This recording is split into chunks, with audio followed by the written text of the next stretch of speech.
ملت شریف و نجیب افغانستان روزهای سختی رو پشت سر میگذارن. به نام دین آزادی و کرامت انسانی از اونها سلب شده. خواهران و برادران همزبانم، به ایستادگی و مقاومت مدنی خودتون ادامه بدید. ملت آزادیخواه ایران همواره پشتیبان شما خواهند بود. ملت شریف افغانستان، من به عنوان یک ایرانی به همزبان بودن با شما افتخار میکنم.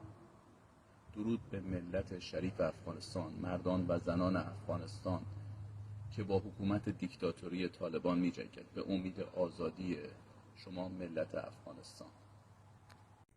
زنان و مردان و کودکان افغان قربانی سیاست‌های طالبان شده‌اند و از ابتدایی ترین حقوق خود محروم مانده‌اند. سازمان ملل بارها درباره محدودیت‌های گسترده علیه زنان افغان هشدار داده است. در برابر این ظلم از تمام زنان و مردان افغان که مقابل طالبان ایستاده‌اند تشکر می‌کنیم. صدای افغانستان نباید خاموش شود. در کنار مردم افغانستان ایستاده ایم.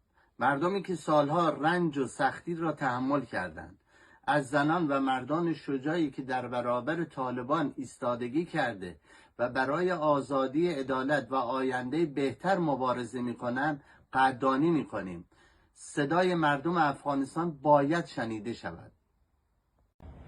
زنان افغانستان شایسته آزادی، آموزش و زندگی با عزت هستند. صدای آنها را بشنویم و در کنارشان بایستیم، چون هیچ زنی نباید به خاطر زن بودن از حق تحصیل، کار و انتخاب آینده‌اش محروم شود. حمایت از زنان افغانستان، حمایت از انسانیت و آینده یک ملت است. زنده باد ملت شریف افغانستان. ما ایرانیان از زنان و کودکان افغانستان حمایت می‌کنیم و از جامعه جهانی خواستاریم هرچه زودتر دست به اقدام بزند. زنان و کودکان افغانستان در خطر هستند.